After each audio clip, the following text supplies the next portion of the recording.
graines de l'avenir, un programme de formation de jeunes étudiants aux nouvelles technologies de l'information a été lancé hier lundi par le Premier ministre Daniel Kablan dans l'auditorium de la primature. Et ces jeunes sont sélectionnés dans des centres de formation professionnelle. L'incivisme des populations prend de l'ampleur en Côte d'Ivoire. Certaines personnes s'adonnent à des comportements sans mesure. Elles empêchent certaines structures de travailler correctement, comme les sapeurs-pompiers qui ont leur ligne de téléphone constamment occupée par des individus qui les appellent inutilement. Un avion transportant une équipe de football brésilienne s'est écrasé en Colombie. Il transportait 72 passagers et 9 membres d'équipage. Le bilan officiel fait état de 75 morts et de 6 rescapés.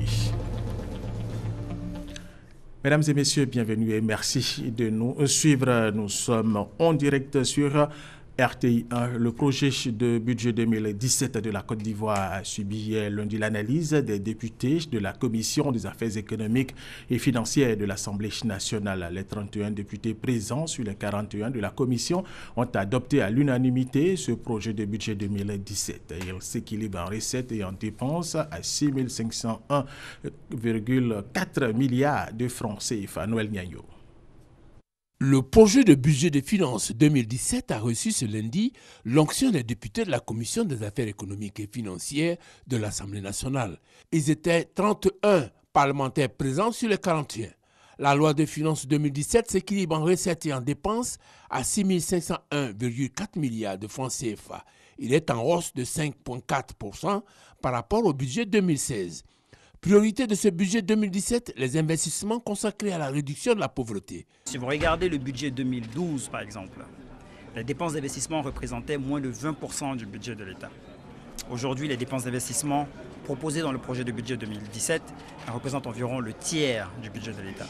Les dépenses qu'on appelle par exemple les dépenses pro-pauvres, donc les dépenses en matière de réduction de la pauvreté, se chiffrent à 2216 milliards de francs CFA, en hausse de 10% par rapport à l'année 2016. Autre secteur ayant un impact sur la réduction de la pauvreté, les collectivités territoriales. Ici aussi, des efforts sont soulignés. En 2013 et 2017, le budget alloué aux collectivités territoriales a été augmenté de 50%. Est-ce que nous devons faire plus? Sûrement. Les prévisions de recettes sont fixées à plus de 3,343 milliards de francs CFA. Elles vont occasionner une pression fiscale de l'ordre de 16,8% et mobilisée à plus de 60% par les régies financières. Avant l'adoption de la loi de finances, les députés de la Commission ont validé la loi de rectification de l'ordonnance 2016-205 du 6 avril 2016, portant exonération de taxes et redevances à l'exportation du cacao, telle que ratifiée par la loi numéro 2014-853 du 22 décembre 2014. Bonne nouvelle pour le secteur de l'électricité en Côte d'Ivoire. Une usine de transformation électrique vient d'être construite à Yopougon.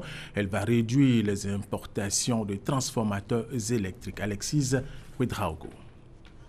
Adama Koné regarde avec émotion la médaille de l'Ordre du Mérite que vient de lui remettre le Premier ministre.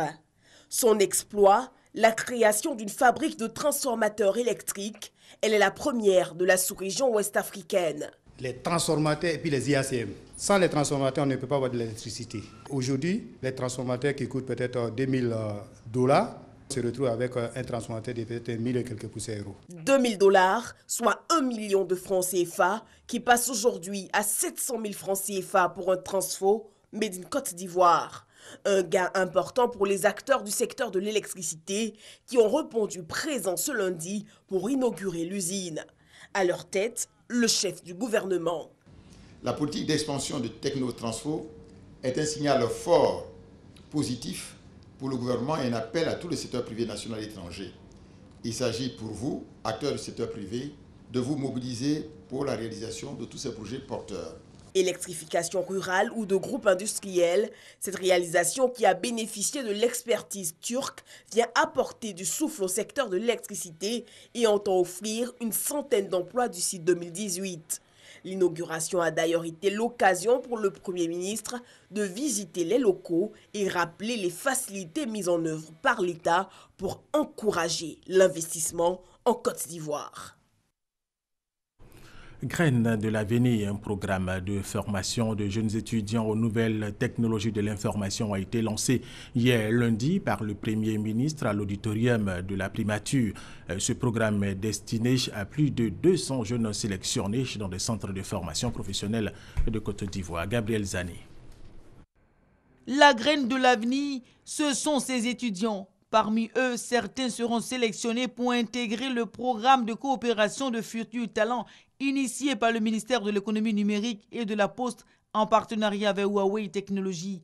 Ce lundi, le Premier ministre Daniel Kablan-Duncan a lancé officiellement le projet de formation de jeunes dans le secteur de l'informatique et réseau de télécommunications. Voulons aborder notre pierre à l'édification d'une génération de l'homme et de femmes à même de prendre en main leur destin. Le projet Graines de l'avenir est un des projets phares de Huawei dans le domaine des activités responsabilité sociale d'entreprise. 232 étudiants issus des centres de formation professionnelle seront choisis le mardi 29 novembre pour former le maillon de talent. C'est la première phase du programme financé entièrement par la multinationale chinoise, un programme d'une durée de 5 ans, scellé par un partenariat qui rapproche un peu plus la Côte d'Ivoire et la Chine. Vu que l'éducation et la formation constituent éléments clés de sa réussite sociale et économique, la Chine attache toujours une grande importance au renforcement des capacités des ressources humaines des pays africains. Le ministre Bruno Koné salue cet investissement chinois. Je voudrais, au nom du ministère de l'économie numérique et de la Poste et au nom de l'ensemble des acteurs du secteur, saluer l'excellence de la coopération entre la Chine et la Côte d'Ivoire et saluer particulièrement la société Huawei Technologies pour son action citoyenne dans notre pays. Investir dans la formation des jeunes étudiants, ce n'est pas seulement œuvrer pour la relève, mais c'est aussi et surtout lutter contre le chômage des jeunes en les orientant vers l'entrepreneuriat. L'enjeu est d'importance et nous devons, pour les réussir, traiter les problématiques par la base.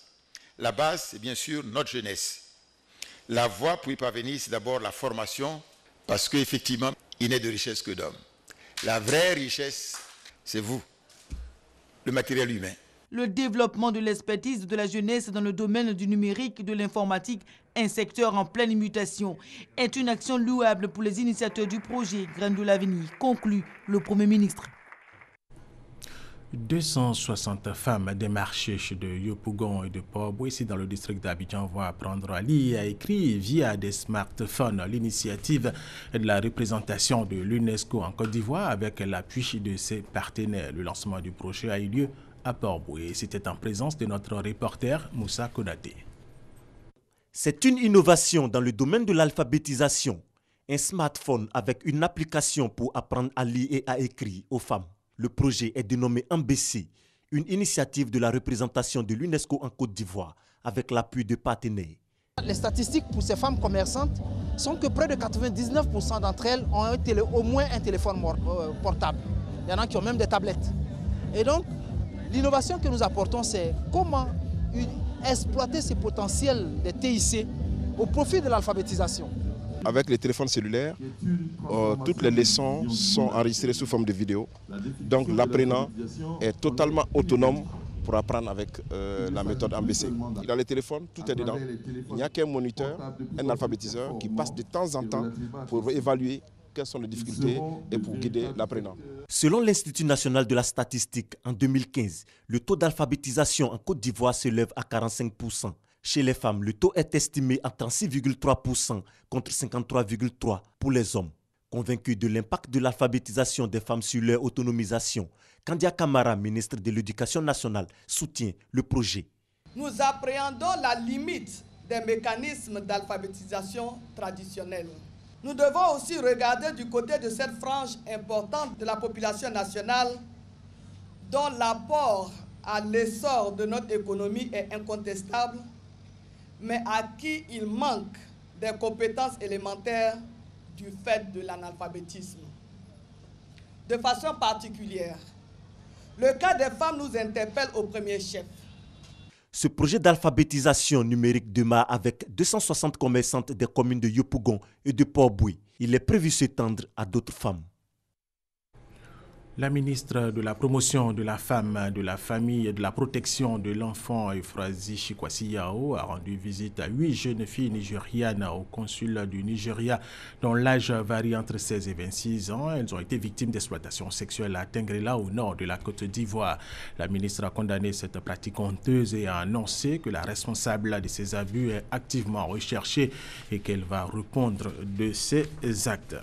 Deuxième grand titre de cette édition, et nous allons parler de l'incivisme des populations qui prend de l'ampleur en Côte d'Ivoire. Certaines personnes s'adonnent des comportements sans mesure. Elles empêchent certaines structures de l'État de Côte d'Ivoire de travailler correctement, comme les sapeurs-pompiers qui ont leur ligne de téléphone constamment occupée par des individus qui les appellent inutilement. Eric Goré. Le secours consiste à porter assistance à quelqu'un qui en exprime le besoin. Le secours peut être un acte individuel ou collectif. Cette tâche est dévolue en premier aux sapeurs-pompiers. En Côte d'Ivoire, les soldats du feu accomplissent-ils leur mission comme il se doit? Des populations se prononcent. Il ne vient pas rapidement, il prend du temps avant de venir. On a un collègue qui avait sa maison qui était en feu. Bon, nous appelons les sapeurs-pompiers en tout cas, mais ils ne sont pas vite venus. Des retards qui sont très souvent causés par des actes d'incivisme de certaines personnes qui le font à dessein ou par ignorance. Ces actes rendent difficile l'intervention des sapeurs-pompiers militaires. Il ne se passe pas de jour sans que de fausses alertes ne soient signalées. Les amants, tu ne vois pas quelque chose, tu vas téléphoner, que bon, il y a quelque chose ici, venez vite. Mais lorsqu'on n'a rien pour recouper les informations, nous nous déportons. Et nous, malheureusement, nous rencontrons que c'est des fausses alertes. Et oui, des personnes mettent à contribution les soldats du feu en inventant des événements malheureux. Suivez cette scène vécue la semaine dernière en compagnie des sapeurs-pompiers militaires de l'Indénié. Ils sont sollicités dans une école pour éteindre un incendie. Arrivés sur place, le décor est tout autre. À la vue des sapeurs-pompiers dans l'établissement, la panique est totale. Élèves, enseignants et parents d'élèves n'arrivent pas à comprendre. On constate qu'il y a une alerte, une fausse alerte, puisqu'il n'y a pas d'incendie. Les soldats du feu sont là et nous tous on est surpris de constater qu'il n'y a pas de feu. Je suis le premier surpris. J'ai travaillé jusqu'à 7 heures. Je suis sorti un peu pour me détendre. En revenant, je vois une foule. On m'appelle au téléphone pour dire qu'au bureau, il y a des pompiers. L'incivisme des populations conduit aussi à détruire des bouches d'incendie installées aux abords de certaines grandes surfaces et de certains établissements. Les bouches d'incendie. Ces instruments que nous voyons ça et là dans la ville, malheureusement, les populations ne savent pas à quoi ça sert. Donc, parfois, ces bouches sont vandalisées ou bien sont enfermées dans des constructions anarchiques ou bien dans les marchés. Et lorsque nous arrivons pour une intervention, le camion présent ici derrière moi a 3000 litres d'eau à son sein, mais en 3 minutes, les 3000 litres sont terminés. Alors que parfois, pour éteindre un incendie, il faut plusieurs heures. Donc ce sont ces bouches-là qui permettent de faire le relais et continuer l'extinction.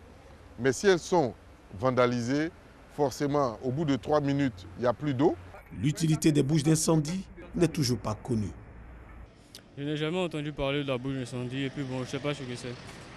Il faut une sensibilisation. Moi, personnellement, je ne savais rien de ça. À côté de cela, il y a des automobilistes qui ne cèdent pas le passage aux sapeurs-pompiers pendant les interventions. Ici en Côte d'Ivoire, l'incivisme est tel que laisser passer un engin de secours, vraiment, ça dérange les gens. Un fait reconnu par ces automobilistes eux-mêmes. Il y a d'autres qui ont ce comportement, mais nous, à notre niveau, nous, on respecte tout ce qui est corps habillé.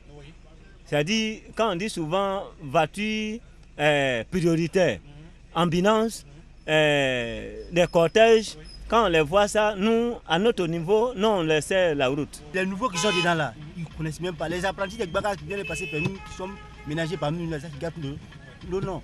À ce sujet, le chef de corps des sapeurs-pompiers invite les conducteurs à collaborer. Lorsque un engin de secours, un engin du corps des sapeurs-pompiers met en route son gyrophare ou sa sirène, c'est qu'il est en intervention. La collaboration sincère des populations avec les sapeurs-pompiers pourra épargner plus de vies. vivement que l'incivisme soit combattu afin de faciliter la tâche aux sapeurs-pompiers. Éric Goré, les responsables de la Gestosich de Yamoussoukro ont initié un exercice incendie au sein des installations de leur dépôt de produits pétroliers. Objectif, tester leur réactivité face à un sinistre de grande ampleur et leurs moyens et matériels de lutte contre les incendies. Charles Tatou, RTI Boaké. Un incendie à la Gestosich de Yamoussoukro. Des flammes sortent du bac R9 puis du parking sous douane. Les actions d'urgence de la sécurité interne sont vaines. Arrivent alors les éléments des forces de l'ordre, du SAMU et de la Sodexam, alertés pour leur appui. Aux environs de 10 heures, nous avons été alertés par notre sirène incendie. On a envoyé une équipe sur le lieu pour pouvoir intervenir. Nous avons constaté que ce sont des intrus qui ont fait irruption sur nos installations. Pour sécuriser la zone, nous avons donc alerté les forces publiques. Au moment où nous étions en train d'éteindre le feu d'hydrocarbures, nous avons été surpris par une autre alerte disant qu'il y a un camion citerne voulant précisément quitter le site, a été renversé et a pris feu. Donc nous avons mis encore en branle une autre équipe de secours. Résultat de cet incendie, 3 victimes, dont 2 dans un état grave. Une enquête est ouverte pour élucider les causes de ces différents incendies. Déconcentrez-vous, ce que vous venez de voir n'est qu'une simulation pour tester le plan d'opération interne de la Gestosich de Yamoussoukro. On est satisfait. Il y aura des points d'amélioration qu'on va déceler au cours des débriefings à froid. On en fera une matrice d'action qu'on va suivre pour que l'amélioration continue soit de mise. En termes de produits, on a une capacité d'environ 60 millions de litres, ça fait 60 000 mètres cubes. En plus de la réserve, du réservoir d'eau qui est construit, que vous voyez derrière moi, nous sommes reliés à une source d'eau naturelle, qui est un lac qui est situé à 4 km de nos installations. La Gestosich de Yamoussoukro ravitaille tout le circuit de distribution de produits pétroliers dans le centre, le nord et l'ouest du pays. Et tout à fait autre chose à présent, le ministère de la Santé a décidé d'impliquer les districts sanitaires dans l'amélioration de la qualité des soins et des infrastructures sanitaires. Il a remis des chèques pour le financement par performance des meilleures unités sanitaires. Plus de détails avec Franck Wadio. Le centre de santé rural de Kayeta, le centre urbain de Bono, l'hôpital général d'Anyama et le district sanitaire de Cocody-Benjéville primé. Plus de 90 millions de francs CFA repartis entre les districts sanitaires de Cocody-Benjéville, d'Anyama, de Boisflé et de Saint-Fra. Le ministère de la Santé et de l'Hygiène publique, avec ses chèques récompense les 12 meilleures performances enregistrées au cours des périodes août-septembre 2016 dans le cadre de la phase 1 du projet pilote de financement basé sur la performance. Qui ont pour but d'améliorer la qualité des prestations dans nos centres de santé à travers des approches novatrices. Ces approches novatrices consistent à octroyer des points de bonus aux structures sanitaires qui satisferont aux indicateurs de base tels le nombre d'accouchements assistés et la couverture vaccinale. Donc c'est l'ensemble de ces indicateurs pour chaque trimestre que nous collectons les résultats et nous transformons ces résultats en plus-value monétaire. En clair, ont été primées les structures sanitaires qui ont répondu aux critères de performance édictés par le financement par performance. L'hôpital de Kayota dans le district sanitaire de Saint-Fra est premier au niveau rural. L'État ivoirien fait ses efforts, mais nos structures sanitaires sont pour la plupart mal loties sur le plan de la qualité des infrastructures. Et voilà des fonds qui vont aussi aujourd'hui nous permettre d'améliorer ces conditions-là à travers l'achat de matériel. Une remise de chèques pour le paiement des primes de performance de la phase 1. 19 districts sanitaires sont concernés par cette phase pilote qui durera 2 ans.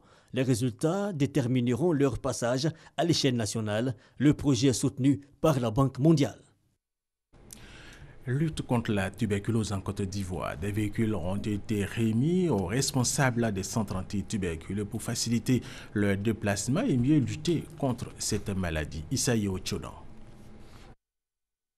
16 véhicules double cabine flambant neufs d'une valeur de plus de 225 millions de francs CFA pour les centres antituberculeux de Côte d'Ivoire.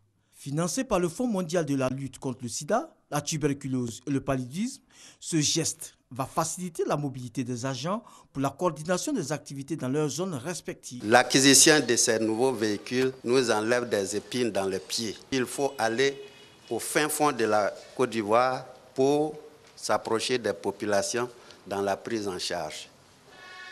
Nous avons eu des appréhensions, bien qu'on veut le faire, mais avec les véhicules qu'on avait, ce n'était pas possible. Soyez aujourd'hui rassurés que vos recommandations seront prises en compte. Il importe de souligner l'opportunité de ces acquisitions qui participent à n'en point douter au renforcement de notre système de santé pour une meilleure prise en charge des populations. C'est pourquoi je voudrais une fois de plus saisir la présente occasion pour renouveler, au nom de Madame la ministre de la Santé et de l'Hygiène publique empêchée, nos sincères remerciements au Fonds mondial de lutte contre le sida, la tuberculose et le paludisme. Je reste convaincu que les bénéficiaires en feront un usage judicieux dans la conduite de leurs activités pour le bonheur et la santé des populations.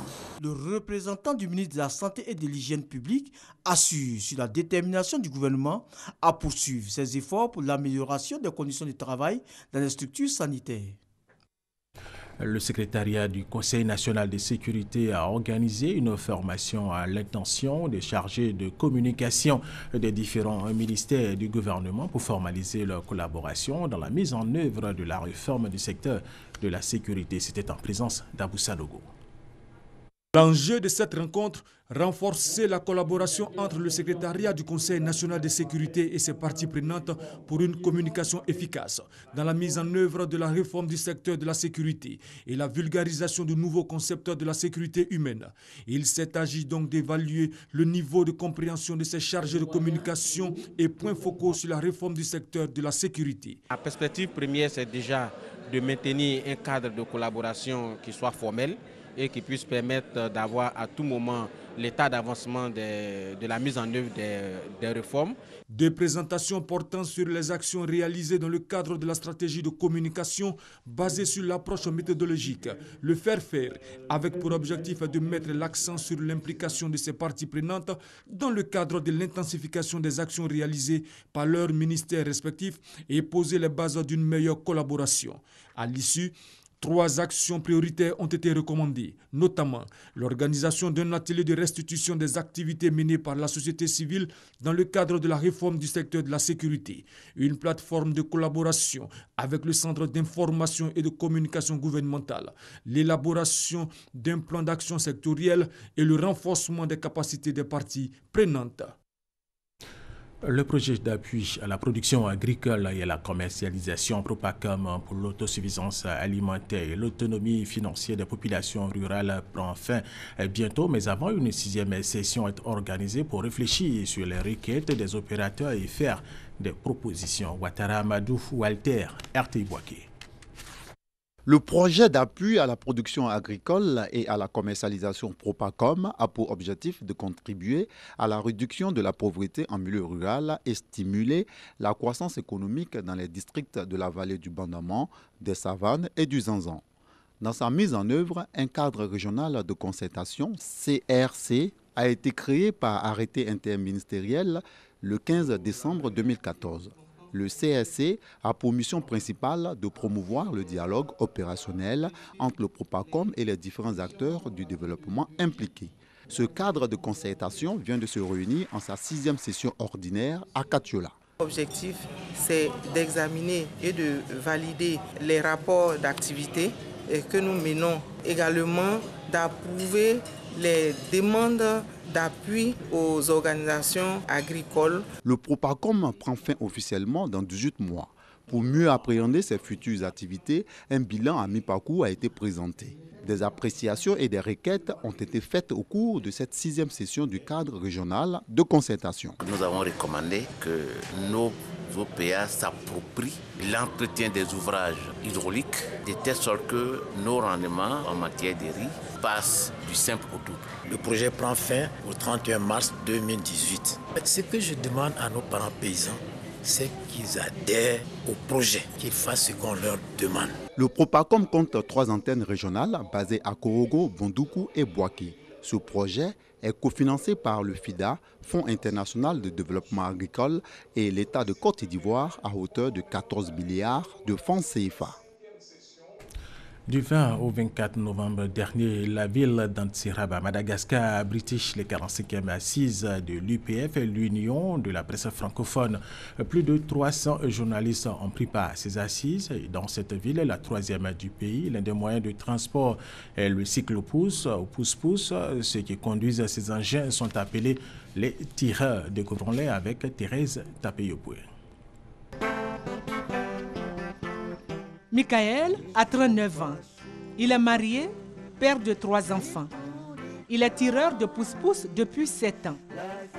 Il gagne par jour 10 000 ariari, monnaie malgache, environ 2 000 francs CFA. Michel, lui, a 30 ans. Il est tireur de cyclopousse. Il gagne 4 000 francs CFA. Michel, tout comme ces milliers de tireurs, sont de conditions modestes. Ils viennent des villages environnants ou des bidonvilles d'Antsirabé, 3e ville malgache. Ils sont considérés comme des personnes de la basse classe. Ainsi, ils sont 25 000 au total à arpenter les rues d'Antsirabé à la recherche de clients. Ils sont le plus souvent en attente devant des édifices publics, restaurants, magasins, hôtels, écoles. Ces tireurs ne sont pas propriétaires de ces engins. Ils les louent soit pour la journée à 300 francs CFA pour les pousse-pousse et 650 francs CFA pour les cyclopousses. Tireur de pousse-pousse ou cyclopousse, un métier qui demande de l'endurance. Le prix de la course est fixé en fonction de la distance, mais également du temps. En saison de pluie, par exemple, les prix grimpent. À noter que l'étranger paye souvent un peu plus cher, parce que lui, il a des euros, disent-ils. Il y a une différence entre le cyclopousse et le pousse-pousse. Le pousse-pousse, plus ancien dans la région, est un engin à 2 roues, l'équivalent des autos en Côte d'Ivoire, avec 2 places assises. Le cyclopousse, lui, est relativement commode. C'est un tricycle avec 2 places assises, protégé des rayons du soleil et de la pluie. Les cyclopousses ont fait leur apparition en 2008 à Antsirabé, après Tamatave. 2 autres villes malgaches viennent de voir leurs cyclopousses dans les rues. Diego au nord et Tulia dans le sud.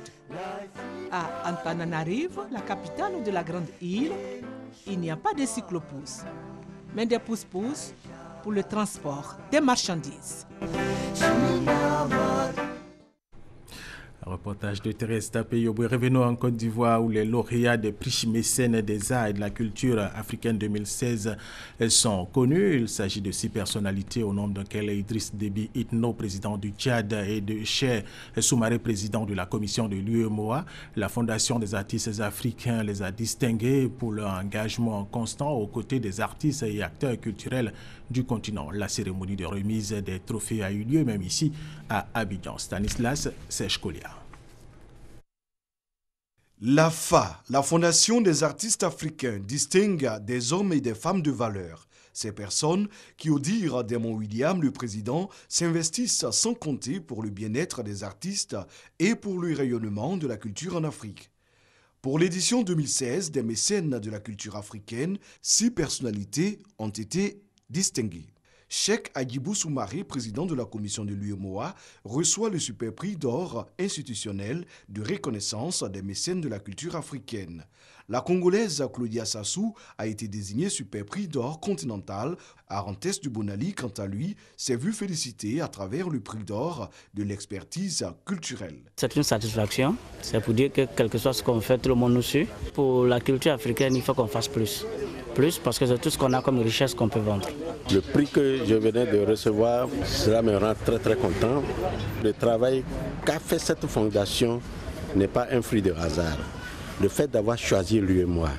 Adama Bictogo et le ministre Begré Mambé ont également été honorés. Le super prix diamant de cette 4e édition revient au président de la République du Tchad, Idriss Déby. Nous avons désigné le président de la République du Tchad, son excellence le président Idriss Déby, qui, à travers aujourd'hui son action culturelle dans l'Afrique entière, je dis des artistes et de la jeunesse africaine. Le président tchadien succède au chef d'État Alassane Ouattara et Faure Gnassingbé, lauréat en 2014 et 2015 du Super Prix Diamant des mécènes des arts et de la culture africaine. Nous allons terminer cette édition avec cette information. Un avion transportant une équipe de football brésilienne s'est écrasé en Colombie. Il transportait 72 passagers et 9 membres d'équipage. Le bilan officiel fait état de 75 morts et de 6 rescapés. Parmi les rescapés, il y a 3 footballeurs du club et 2 membres d'équipage. Un dernier non encore identifié. L'équipe devait disputer la finale de la Coupe sud-américaine à Medellín en Colombie. Et c'est la fin de cette édition. Merci de l'avoir suivi. Restez avec nous sur RTI 1.